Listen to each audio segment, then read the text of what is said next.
11:59. The live streaming event with me, Rick Miracle, begins at noon. How's the audio? How's the video?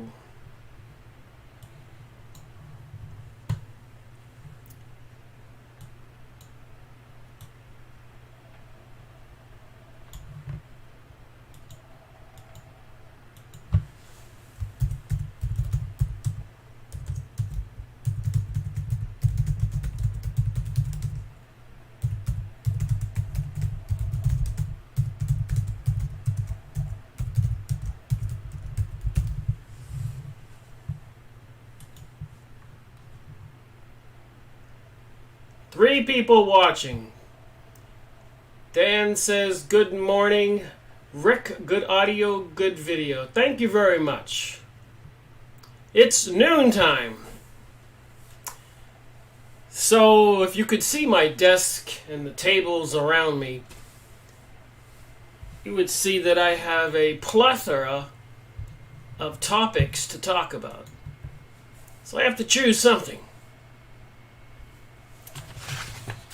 I think I'll just finish one topic I was talking about on the last live streaming event. I'll start out there.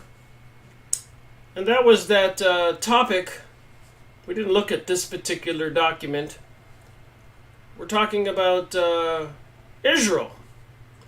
The Jews, supposedly God's chosen people. And their behind-the-scenes control, so it seems, of everything that's going on in the world. And of course, it's not all Jews, so I believe, and I've been told, and I know a lot of Jewish famous people have come out and tried to warn the rest of us. So it seems, just like in the ancient days when Moses led the Hebrews, I don't like to call them Jews, they didn't have that word back then, out of Egypt. And he went up to Mount Sinai to speak to the burning bush or the bright light and came back with some instructions and laws for the people. Saturday, Dave, that's what's up. My comment section. Another live streaming event. So anyways, when Moses came down the mountain, the Hebrews, the Jews, were worshiping a golden calf. And it really made Moses upset to the point that he smashed the tablets and punished the Jews. They had to wander in the desert for 40 years. That's quite the punishment. So anyways, and historically, as a lot of people know, the Jews have been dispersed throughout the world for 2,000 years, and even there were periods before then that they were dispersed, so you could say 3,000 years. So one has to wonder, why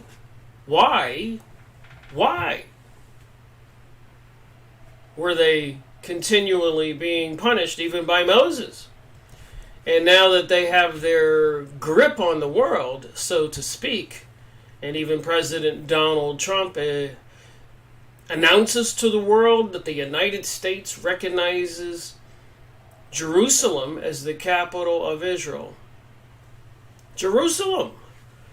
Wasn't that the city where Jesus was crucified?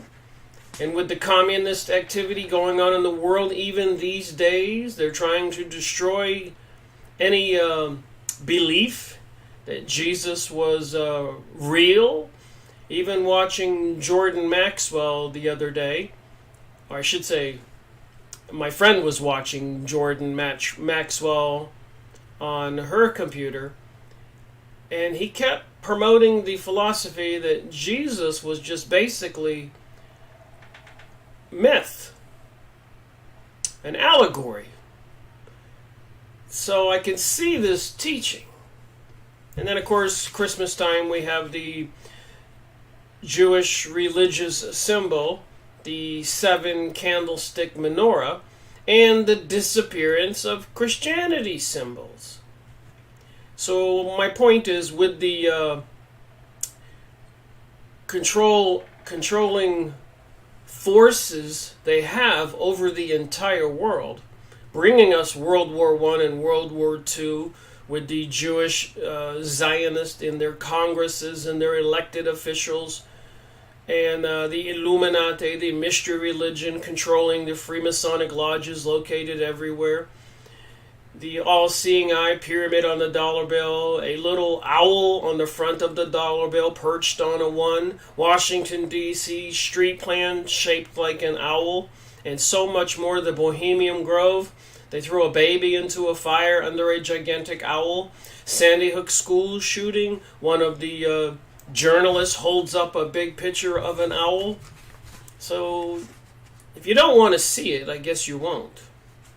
But anyways, I just wanted to show this document before I move on to a kind of maybe an educational topic. When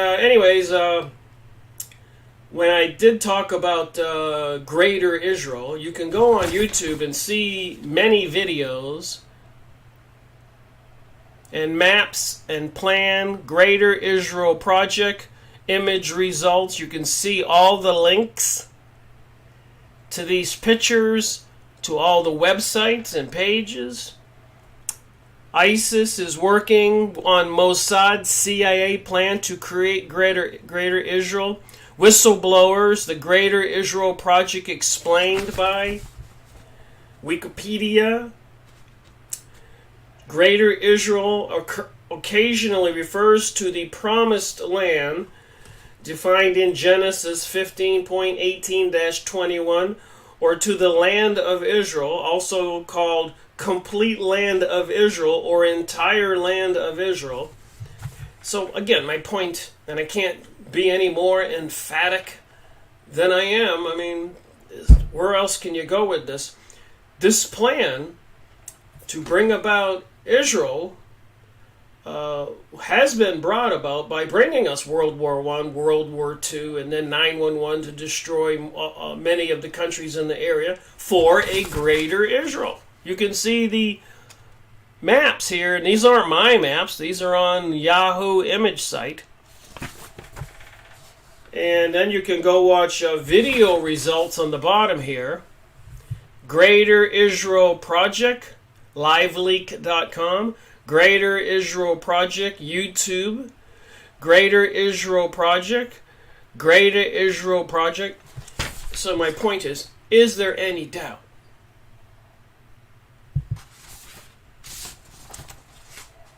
So here is one result search. Greater Israel, myth or reality? Dark Moon. The latter consists of weakening and eventually fracturing neighboring Arab states as part of an Israeli expansionist plan.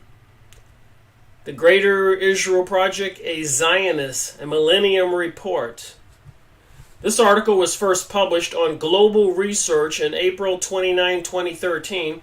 Global Research editors note, the following document pertained to the formation of Greater Israel constitutes the cornerstone of powerful Zionist factions with the current Netanyahu government. Greater Israel Project and Balkanization of Syria back in 2017. So they need to destroy Syria like they did Iraq, like they did Afghanistan, and many other countries, toppling the president of Egypt, and then destabilizing the Ukraine when Russia wasn't going along with this Greater Israel Project. And then, of course, General Wesley Clark walking in the hallways of the Pentagon, retired general, and somebody pulling him aside, another general, telling him about the plans 10 days after 9/11 to topple 7 countries in the Middle East, including Syria and Iran. And apparently Syria has become the stumbling block. It's taken longer than expected. It didn't fall as easily as Iraq or Afghanistan or all the other countries. So anyways, my point here, you can go look this up. 10,800,000 results. You got Israel Maps, Greater Israel Movement, Greater Israel Plan. So it is real, and it's part of all the things going on in the world today with the many, many videos I've made on many, many books in my series Freemasonry and Satanism, including The Ultimate World Order by Robert Williams, a retired American intelligence officer who discovered a book in a Texas library called The Jewish Utopia. Other books I've gone over: The Cause of World Unrest, 1905 it was published, Series 150, and the Jewish Utopia, Series 67. So I have many hours of videos on these topics, and many other books. The Protocols of Zion, Series number 8, Freemasonry and Satanism Book Review, and so many more, too many to mention. But what I want to read today is talking about Jewish people. I got something in the mail. I'm always on the hunt for old books. Just the kind of guy I am. And I have 2 different sets of the Encyclopedia Judaica. This is one I'm collecting now. This is the 2006 edition. And I found about 10 of these out of 22 so far that were priced something that I could afford. Look at that tree on the front, the Tree of Life. Can you see it? So the Encyclopedia Judaica, this is the 2006 edition. And I've showed the other ones I have that I've made a lot of videos on. The 1973 edition of the Encyclopedia Judaica. And in 1973, it was the first time you could get that much information in English. In other words, it was always in the Hebrew language or Arabic or something. Most people could never get a hold of the information. But in 1973, they did come out with the Encyclopedia Judaica, 19 books, I believe. And then 2006, they put a newer edition out. Anyways, what I found, which was interesting as I was continuing to look for more of the 2006 series, I found this book. The Encyclopedia of the Jewish Religion. 1966. There's an interesting picture here. I'm not quite sure what to make of it, but it looks like there's this guy with a knife in his hand in the middle of this picture. And that looks like a fleeing child. You tell me what you think. And that could be some kind of altar with flames on it.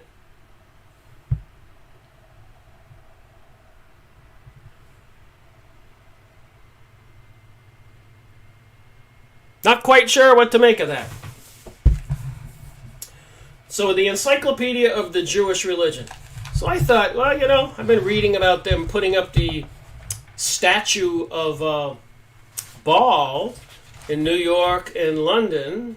So I thought, well, why don't I look up and see who Baal is in the Encyclopedia of Jewish Religion. Made sense to me.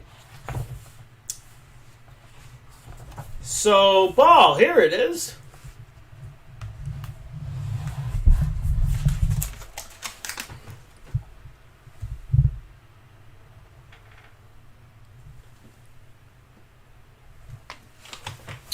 So I found a bunch of words I wanted to look up.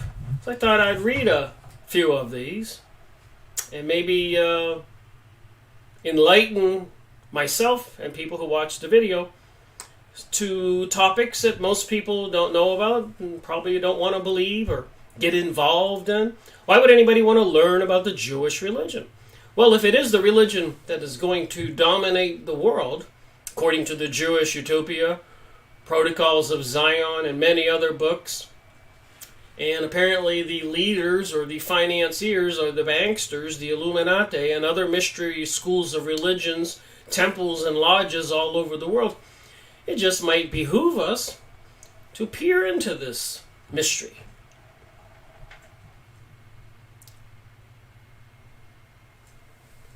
All right,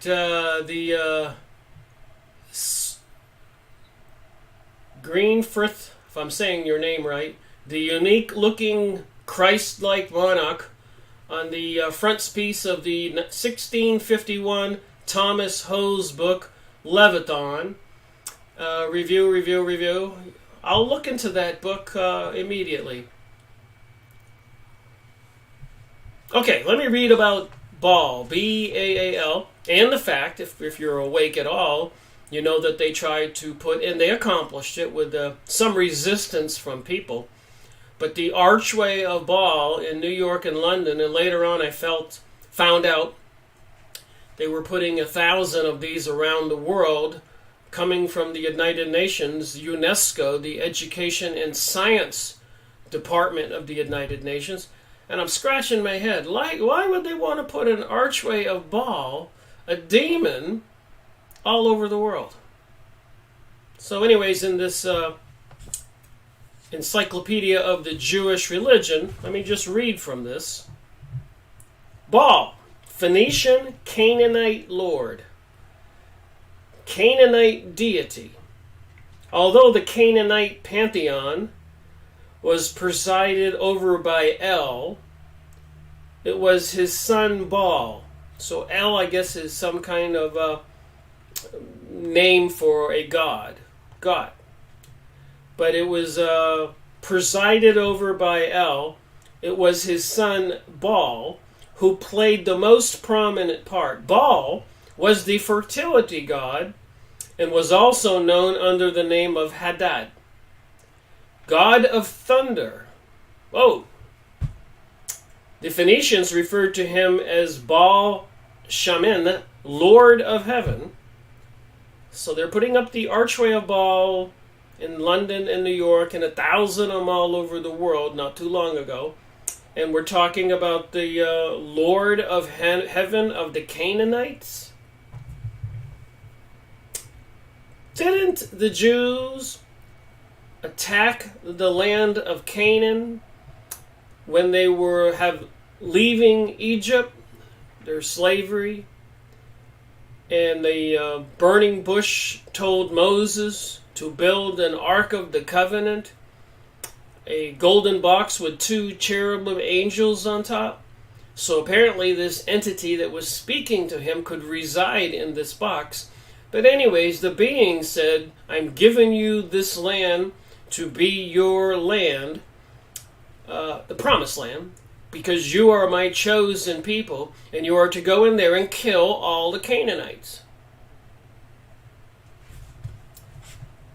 Just in case people don't know, and with the religious education today, most people don't know these stories.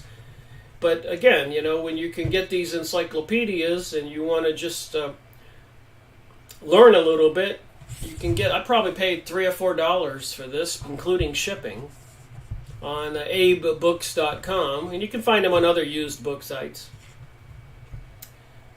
So the Phoenicians referred to him as Baal Shamin, Lord of Heaven. His sister was the ferocious Anuth. Ugaritic text describe Baal slaying of the 7-headed dragon Lotan, sometimes identified as Leviathan, and then here is Greenfrith, if I'm saying the name right, talking about Leviathan. And also depict Baal's contest with the Yam Naha, the encroaching waters, and the struggle against the god of the underworld, Mot, identical with the Hebrew word meaning death, in this context representing the barren wilderness. Baal worship entailing lascivious fertility rites, whoa, and human sacrifice, whoa, troubled much of Israel's ancient history. You think? I'll read it again. Baal worship entailing lascivious, probably saying that word wrong, lascivious, lascivious fertility. I guess that would be like a drunken sexual orgy in my language. Fertility rites and human sacrifice troubled much of Israel's ancient history. Again, you think? I guess that could explain some problems they were having for thousands of years. Some abandon God outright for Baal. Some abandon God outright for Baal. So some of the Israelis abandon God outright for Baal. It's in this book here. I better show you so you believe me.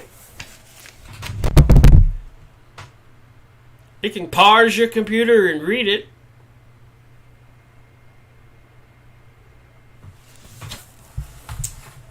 So I learn one little bit of information at a time.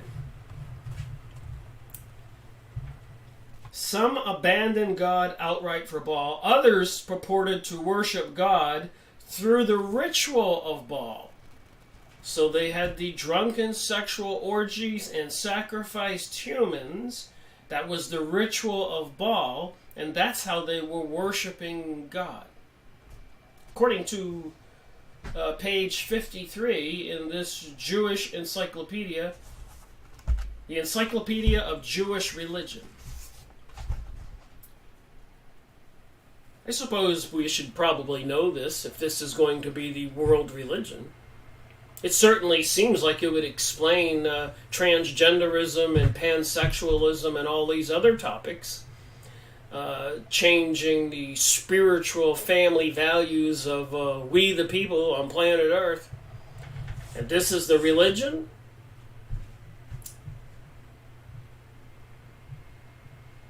Alright, while still others conceived of God as the national guardian with Baal, so now Baal is the national guardian with God, the dispenser of fecundity. During the reign of Ahab and Jezebel, Baalism threatened to supplant, the worship of God of Israel, and Elijah's dramatic vindication of the Lord at Mount Carmel halted the scourge only temporary. So some Jewish people were trying to put a stop to this Baal worship and rituals, but apparently Elijah's dramatic vindication of the Lord at Mount Carmel halted the scourge of Baal worship only temporarily. In Judah, Baalism was encouraged by Jezebel's daughter, Athaliah, but after her death and under the influence of Jehoiada, the priest, the practice ceased for some time. Prophetic opposition to Baalism had the unqualified support of the reformer kings Hezekiah and Josiah, but some Baalist practices continued until the Babylonian exile. So I believe that was the first time the Jews were exiled from their land of Judea, kingdom of Judea, after they had killed all the Canaanites. And then later on, of course, the Romans exiled them. They didn't want all the Jewish people to live in the same area, apparently, for some kind of Baal religion, B-A-A-L.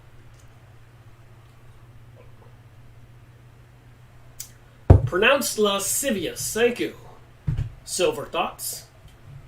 Lascivious. Lascivious. Lascivious. Thank you. I do mispronounce things periodically, more often than I would like, but then again, I'm not a speech scholar. I'm just an inquisitive human being trying to figure out WTH, what the heck is going on, as I like to call it. So there's still some more here. They got a word called Baal, B-A-A-L, Nis, N-E-S, Hebrew miracle master, term popularly applied to saintly individuals reported to have worked miracles. Baldness. Baal Shem, master of the divine name, title found in the literature of the Middle Ages, and especially in mystical and later Hasidic works, denoting a person who used the magic power of the divine names, the tetragrammation, as well as other combinations of letters to perform miracles. The title came to be used also for healers, exorcisers, I guess they were exorcisting demons, who wore amulets in which were inscribed the names of God. Baalei Shem were frequent from the 16th century, the 1500s, on especially among the Jewries of Germany and Poland. And after that time, the title was widely applied to those who healed the sick, particularly the mentally sick, by means of charms and herbs. The literature of the period is replete with stories concerning the Baalei Shem, the founder of Hasidism. Israel ben Eliza's first became known as the Baal Shem of this type. So there you have it, who this Baal character is, being worshipped with the drunken sexual orgies and human sacrifice, sometimes identified with the Leviathan, the seven-headed dragon Lotan. So there was one word. I looked up a bunch of words here. So I just thought I'd read a few of these words, what I read, to try to get a little bit of education here. The next one, let me see which one I want to read about, is some being called Balaam.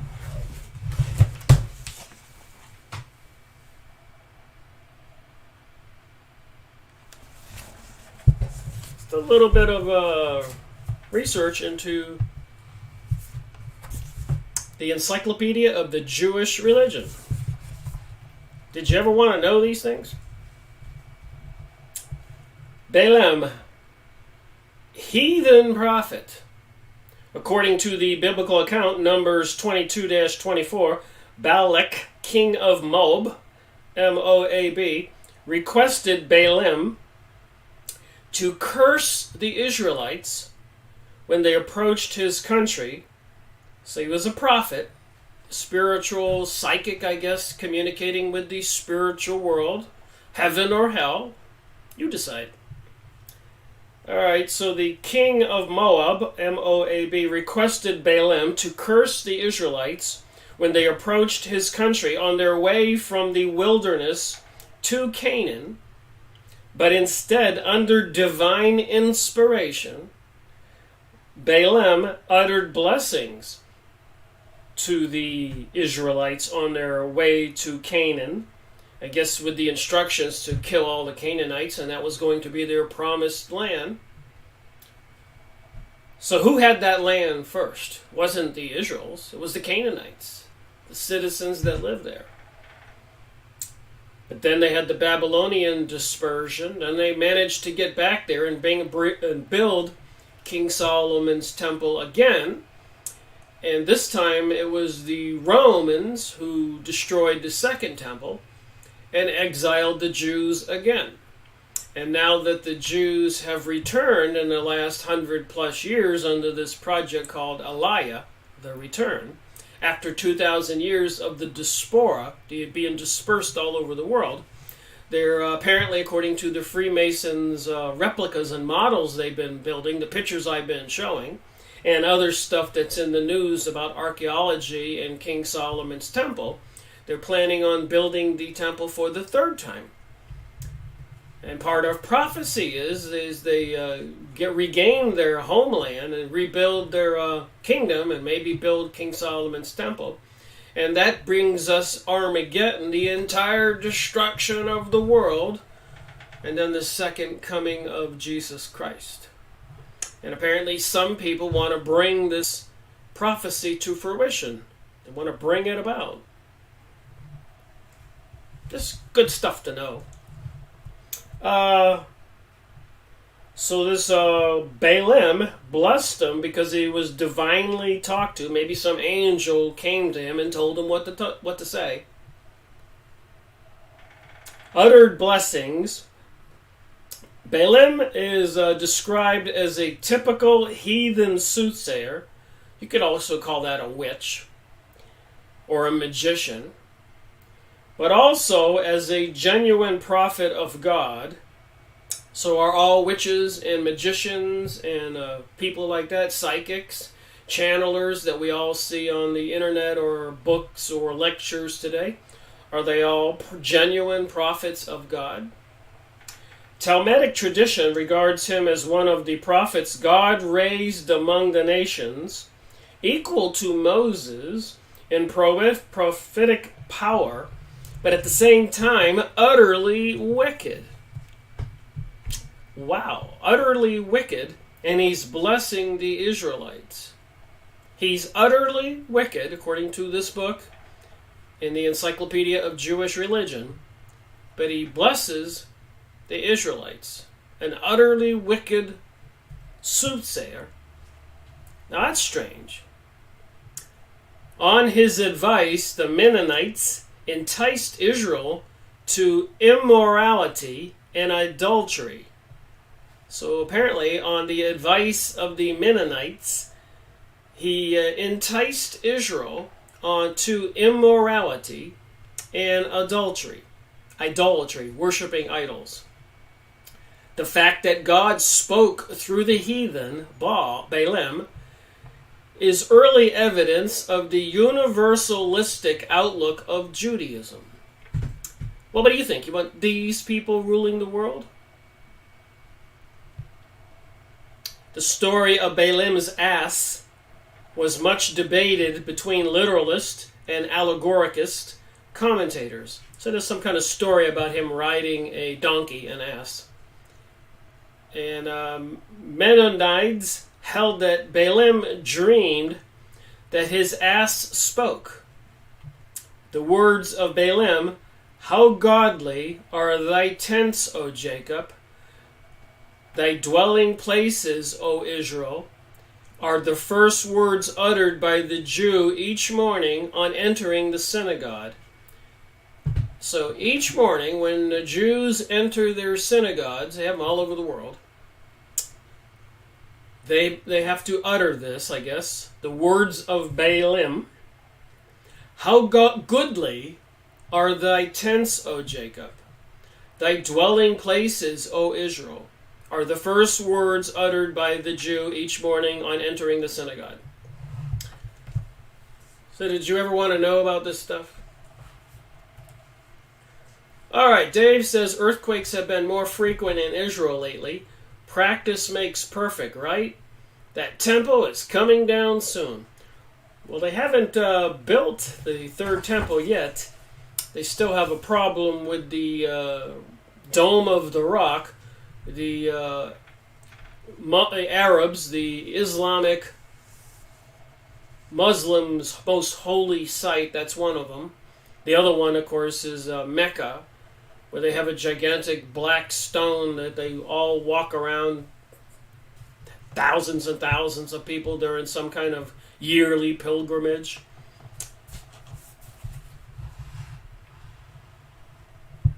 All right, my next word I want to look up is cherubs.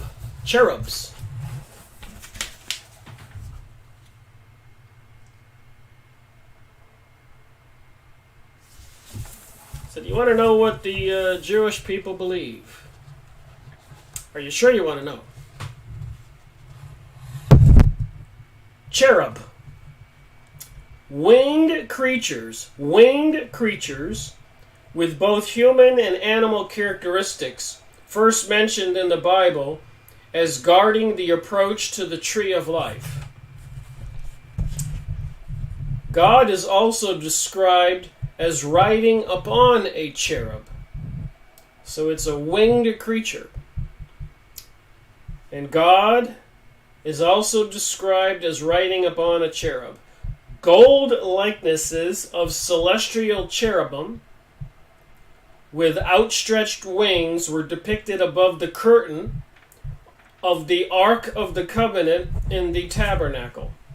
So you have these winged creatures on the Ark of the Covenant in the tabernacle. The tabernacle was the pre-King Solomon's temple, which was a permanent structure. They used to have these tents they would carry around and take the ark into battle. And then when they were about to go into battle, they would put the ark up front, apparently open the lid like you see in the Indiana Jones movie, and some sparks of light or beings like spiritual demons like you'd see in a Ghostbusters movie, just giving you some visualization, would come out of the ark and destroy all of the enemy. FYI. Alright, Nestor Webster is a legitimate source. I have made many videos on a couple of her books. In my series, Freemasonry and Satanism.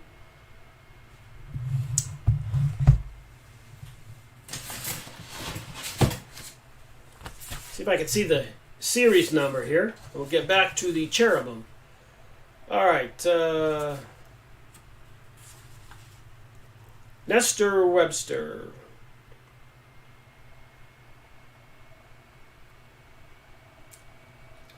Got 208 in my series.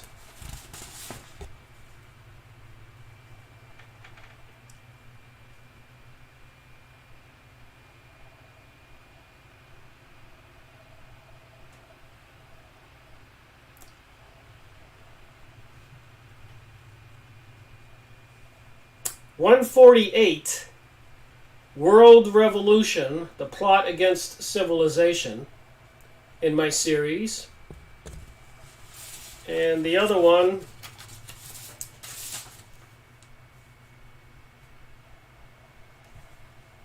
it's hard to memorize which all these were.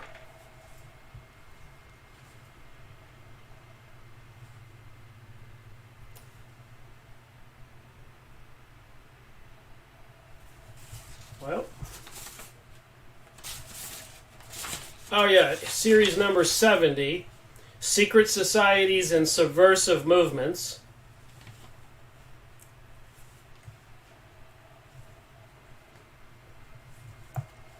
So I've been doing this for quite a few years.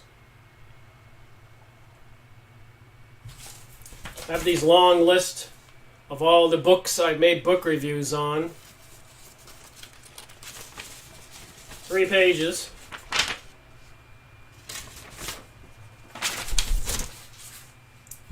Alright, back to the cherubim.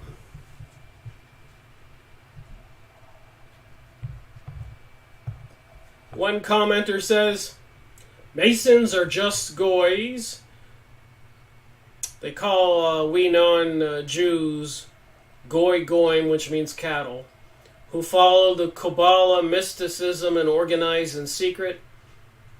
And he also says Adam Weishaupt founded the Illuminati. And I made videos on all these topics. Thank you very much. Gunshine,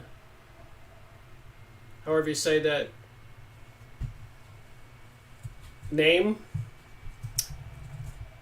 Gunshine Fash. Look at the comment section. Alright, back to cherubs. So these outspread wings were depicted above the curtain on the Ark of the Covenant and the Tabernacle.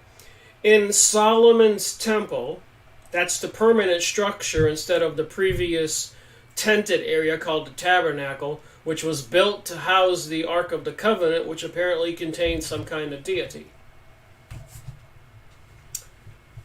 And they want to rebuild King Solomon's temple. The Freemasons have made many replicas of it, and so have others, and lots of money and effort. World War I, World War II, 9/11, and so much more destruction has been brought about to bring these people into power and control of the world. As described in numerous books I've made book reviews on. You can find a list of all the book reviews I've done on my website, rickmiracle.com, and on the left-hand side you click the link and you can paste the whole list into a Word or something document and print it out so you can choose the topics that you'd like to watch my videos on. I may not be the most talented speaker or whatever, but I tried to read directly from those books to give a honest interpretation. Fash. Alright. That's the commenter's name. Alright, back to this thing. The cherubim were placed on the ground in front of the ark. In each case, the wings of the cherubim were meant to guard the ark and serve as a cover for the divine glory emanating therefrom. So the divine glory was emanating from the Ark of the Covenant.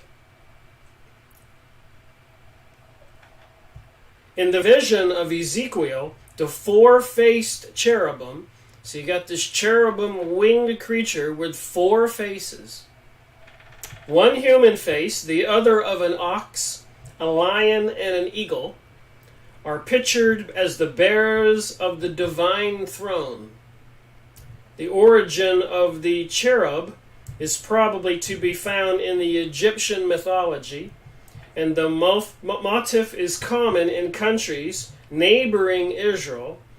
The Hittite griffins, the Mesopotamia winged lions and bulls. So a griffin is like a winged lion.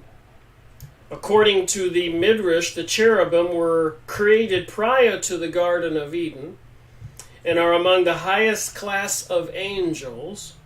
They are figured predominantly in mystical literature and are identified with God's invisible glory, an emanation of the great fire of the divine presence. Are you getting a picture here? Did you want to know the religion of the Jewish people? And according even to Henry Ford's books, some excerpts out of his newspaper he purchased to publish opinions and things about the Jewish people back in the 1920s, 1918, 1922, because the rest of the newspapers were obviously Illuminati, Jewish elite owned, and were not publishing the truth, just like they're doing today. And so there's 4 volumes of Henry Ford's articles in the Dearborn Independent.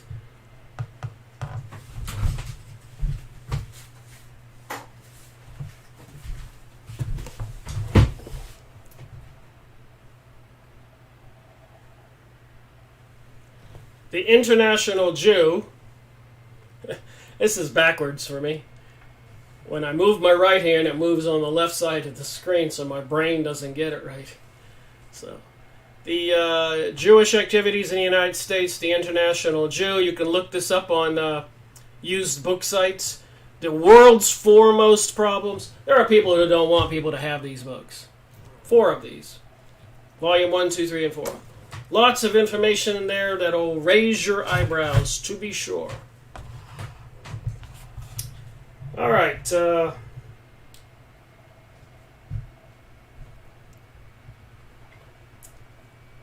They also figure predominantly in the mystical literature and are identified as God's invisible glory, an emanation of the great fire of the divine presence. All right, just a little bit more here. Possibly corresponding to the Logos, think that's another word for the divine essence of God, as a model used by God in the creation of man.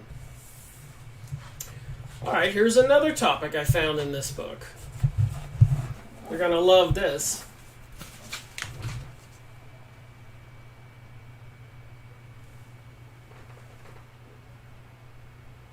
Chosen people.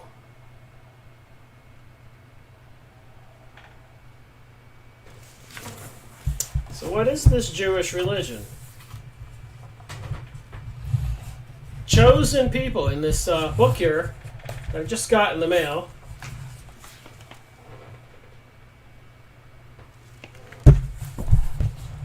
So if you ask Jewish people what they think, in many cases that I've read, they won't tell you. Even Henry Ford was asking the question, as well as were many other people, are Jews a race of people, or are Jews a religion for people, or is it both, a race and a religion? And obviously it's not a race, because you have different color Jewish people.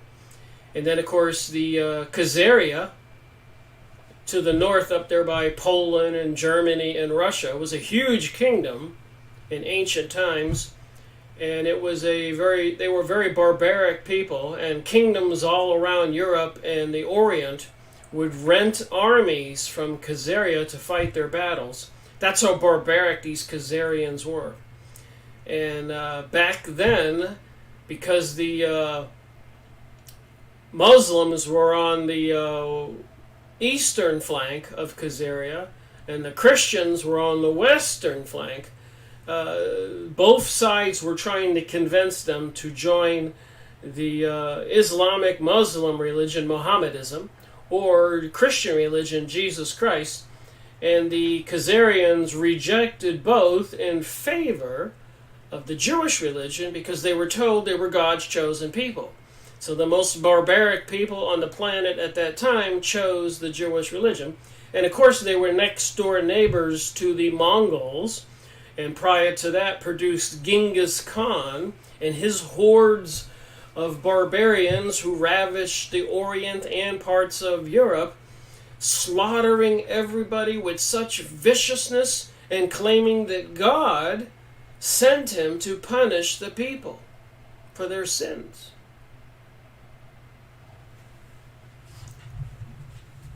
Makes you wonder, who are these Jewish people in Israel today? And apparently they're Akhenazis, which are the Khazars, very white northern people if you look at the pictures. Not the brown people, the Shepherdetic. Shepherd, get it? The ancient brown Hebrews were shepherds.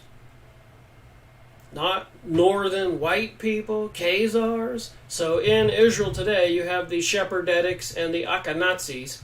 And the Shepherdetics generally are looked on as second-class citizens. So the real Hebrews are looked down on as second-class citizens compared to the Akhenazis, previously of the Khazarian Empire, which were the neighbors of the Mongols, Genghis Khan. And then they were known back 1,000+ years ago as a seriously barbaric people. All right, let me read about the chosen people with my few minutes left in this 1-hour live streaming event. You also have the Mishra Jews, who are descended from the Arab Jews. Ashkenazi. I got you, Silver. My pronunciation of some words is not perfect, I know. But let's talk about the chosen people. How long is this topic here? Wow, pretty long. I'll be making a video on this book, series probably 209 next. And this live streaming event will be the second portion of my 2-hour videos I make. So if you watch it, the first hour will be a continuation of what I'm saying here today, and the second hour will be a repeat of this show, because I like to put all of my topics into my series, whether I do it live stream or do it as a video book review. the point is, it gets into the system the way I have been making the book reviews. And it gets a series number in my library of books I've researched. All right, the belief that the Jewish people has been chosen by God above all other people is frequently mentioned in the Bible and occupies a prominent place in Jewish literature. So there you have it. Nobody can lie to us. It's in this book, page 87.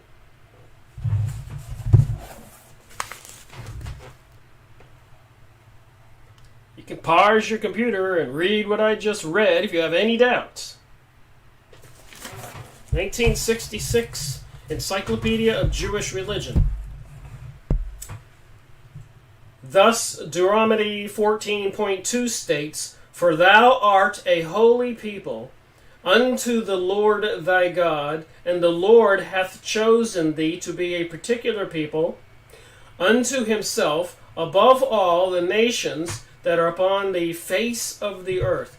Above all the nations that are upon the face of the earth. The blessing recited by the person called up to the reading of the law, "Blessed art thou, who hath chosen us out of all peoples and given us the Torah," and the specific festival portion of the Amada begins, "Thou hast chosen us from all peoples." That's how sorry for my reading.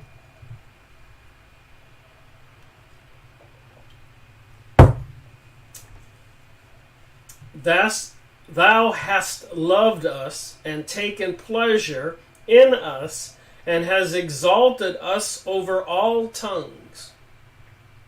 The doctrine of the chosen people is therefore central in Jewish theology. But there is a difference of opinion as to its precise meaning. Interpretations vary from narrow concept of superiority to attempts at ethical and even universal formulations. The frequent biblical emphasis on the election of Israel led to the idea, also found in later rabbinic literature, that there was a moral and even racial excellence inherited in the Jewish people. Even racial excellence inherited in the Jewish people as such, and references are not wanting to the superiority of those who are of the seed of Abraham our father. Wow, how would you like to run around being told you are superior to everybody else? Suppose that would affect you psychologically, your ego, your thinking. Would you believe all the teachings in the books, the Jewish Utopia, the Protocols of Zion, the activities of 911, bringing about the destruction of all of Israel's neighbors, the bombings, the machine gun fire, the economic destruction, the people dying of thirst and hunger, babies, women, children, men? And these people plan on controlling the world through the banksters, the Illuminati, part of the leaders of this mystery religion. Page 88. Inevitably, the doctrine of election also led to the ethnocentric view of world history. On the other hand, the notion of a chosen people is also related to that of a holy nation. And Jesus accused the Jews, the Pharisees, when he overturned the money changers' tables, "Ye are of your father the serpent."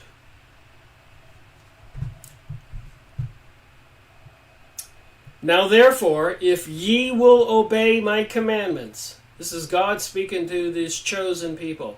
"Now therefore, if ye will obey my commandments and keep my covenant, then ye shall be a particular people unto me above all people, and election is accounted for as an act of divine love and faithfulness to a divine promise."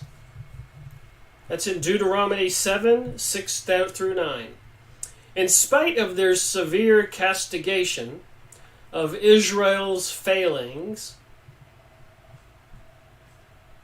the prophets generally assumed the permanence of Israel's election under the covenant. If election meant heavier responsibility and stricter standards rather than greater privileges, Amos 3.2, then Israel was proved to be God's chosen people, also in exile and punishment, and that's in Jeremiah, Ezekiel. Did you know this? I learn a little bit as I go with each video I make, each book I look at. I think that's the only way you can get to the point where you can make some rational decisions about reality. What is what? Who is who? Is there a God? Is there not a God? Should we have a global world order? New world order? New age? Is Christianity outdated and no longer useful? All this propaganda. And by the way, I am continuing to read this book, Dianetics. And I read it years ago. And it is fascinating to understand how the mind works and the information that is fed into the mind. Think about it, for example. It's about 50-50 of the population, with 50 being Republicans and 50 being Democrats. Maybe 50-50, percent men versus women. And a lot of other groups, even when you watch a football game, the scores are always so close in the last quarter, last 10 minutes. And I think they realize it keeps people on the edge of their seat.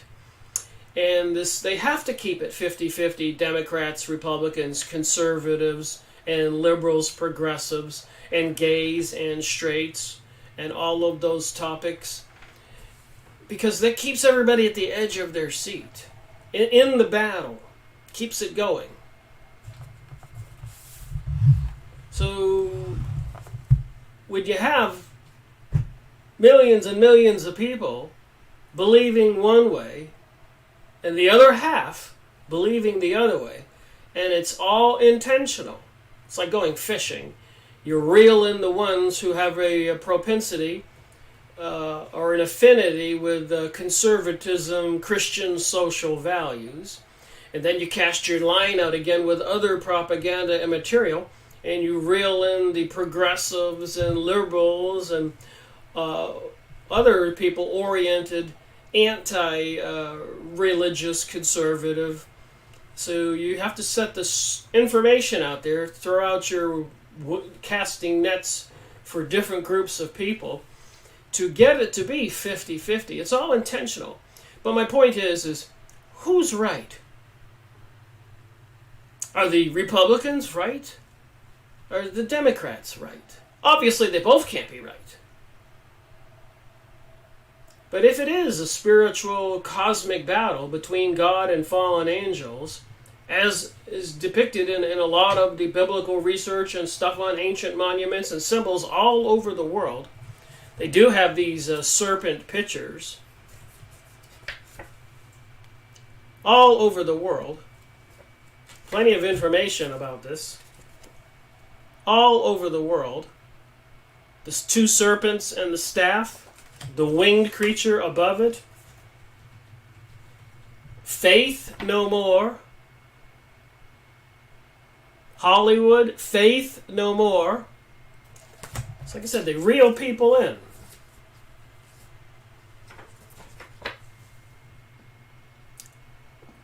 See the serpents?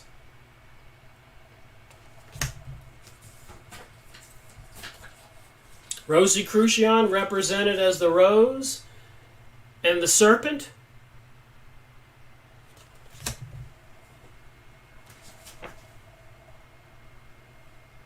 The dragons throughout the Mayans, the American Indians, the Hindus, the Chinese. Who doesn't have the dragon and the serpent as symbols?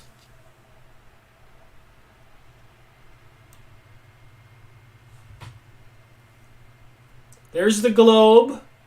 There's the column. There's 666, the beast, the serpents.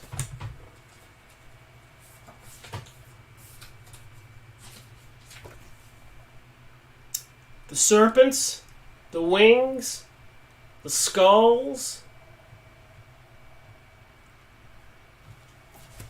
So the nets are cast. Temptation, yet again, as per the Bible, the Garden of Eden.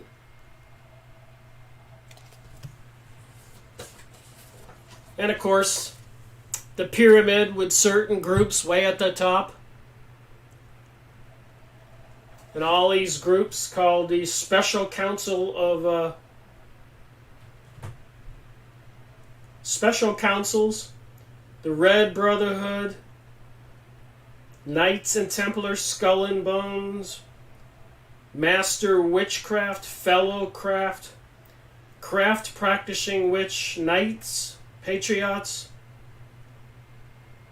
Knights of the Pelican and Eagle, Knights of the East and the West, the Black Brotherhood, the Red Brotherhood, as I said earlier.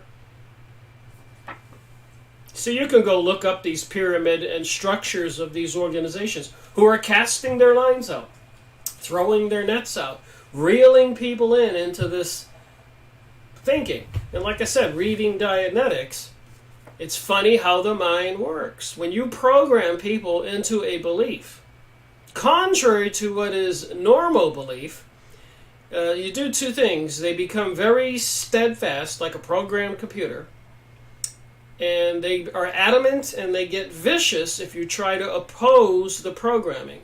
So if you are somebody who is a liberal, social, democratic, with different names, progressive, pansexual, gay marriage, all these different things, pro-abortion, you believe those things, you're going to believe it with ferocity and get ferocious if people don't agree with your point of view. On the other hand, if you're a Republican, this thing's backwards here, and people want you to say that Jesus doesn't exist, or we need to be more progressive and more liberals and forget your rules and take down the borders and put these special unelected officials in charge. You'd say these things to those conservative Christian Republicans and other names. They're going to get vicious and ferocious defending their point of view. This is how they're going to bring us World War III. Everybody's going to have to choose a side. And this information I'm reading here about the Jewish religion needs to let us all know who is in charge of the world right now. Even Prime Minister Sharon of Israel, and please look up what I say, don't believe me, said in a heated argument in the Israeli Congress, don't worry about America. We control America. Any Americans know it. And they control the banking systems. Everybody knows it. They control the stock market. We all know it's soaring. We all know it's going to crash eventually. The economy they can bring down anytime they want. They can release plagues, microchipping people for years now, children, installing 5G electromagnetic microwave networks everywhere, getting ready to turn on these master switches and software programming, artificial intelligences.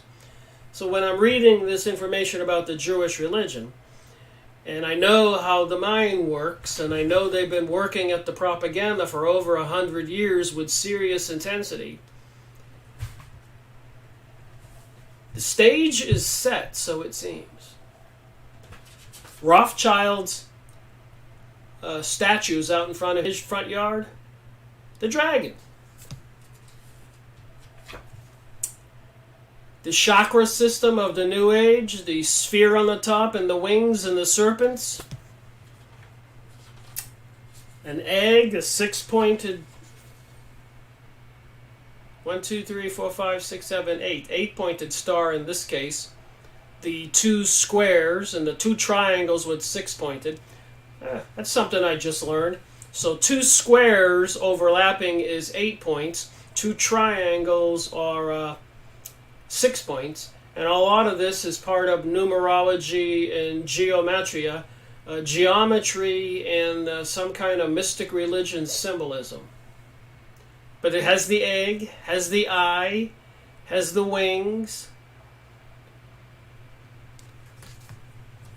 And they teach people the chakra system and yoga and meditation. So everybody's going to have to make a choice. Everywhere I go, there are tattoo parlors, and young people are standing in line, waiting, and while other people are getting tattooed with all these occult symbols. Isn't that a little bit concerning? This is a T, which means divine, and of course the serpent on the T would tell us it means divine serpent, and the circle behind it would apparently the sun's rays.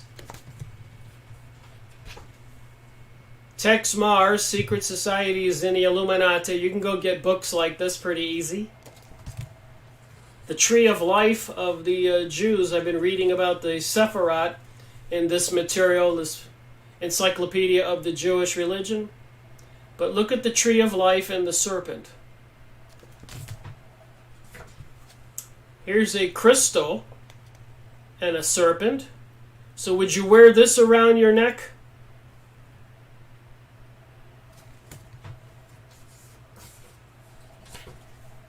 We all have a choice to make. Do you think Christianity is outdated and no longer needed? Social norms, family values, do you really want all that destroyed? This is the artwork that's out there on the graffiti you see on buildings and bridges and trains and trucks everywhere across the nation. These are amulets that people wear. And Dave says, as a tattoo artist, I can say it's neo-paganism, very popular now. Dave, you're completely correct. Paganism is very popular, and that has to do with all these symbols I'm showing.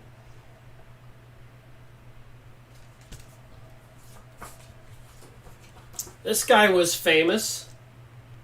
I guess the fastest growing church on the planet is the Church of Satan, the devil. Speak to the devil. Anton Slavdor LaVey, the serpent. The serpent.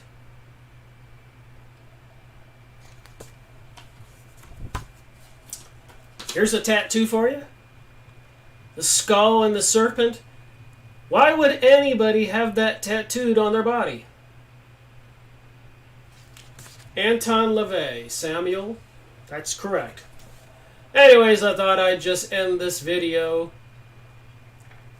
And when I do make my series 209, which might be this afternoon, I will continue reading from this Encyclopedia of Jewish Religion for an hour, taking off from the Chosen People, and second hour paste this live streaming event to get my normal 2-hour book review. And then after I read more stuff and make other book review videos from this book, I'll have it organized. I write down on the pages which part 1 or part 2 the information goes into, so I can go off of any one of my 208 books, which encompasses about 250 books in the series, because some authors have more than one book, of course.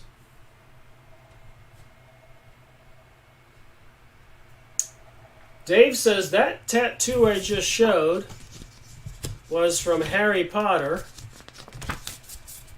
and it's called the Dark Mark, also very popular.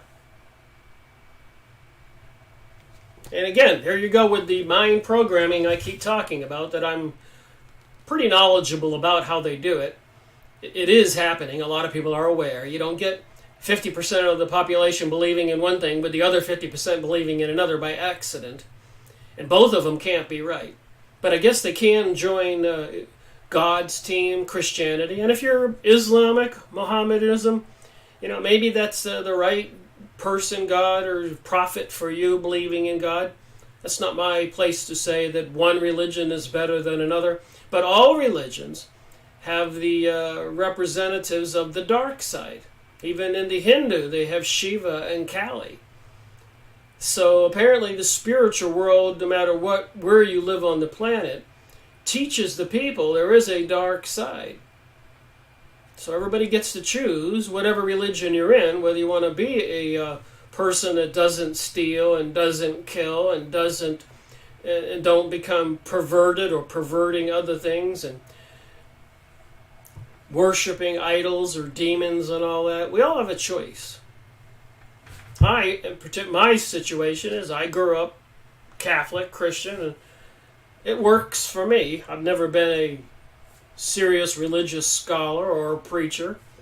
I always tried to be a good person and point out, that things that are wrong when I see them.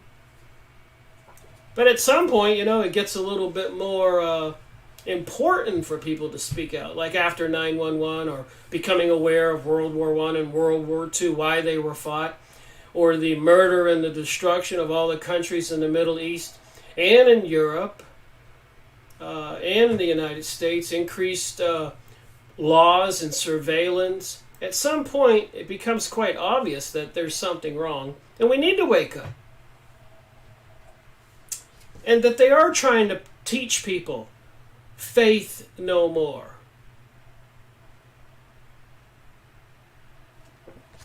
So with that said, I'll end this video. And thank you for watching my live streaming event. Rick Miracle reporting on this July 28, 2018, Saturday. Thank you for your comments and watching my video.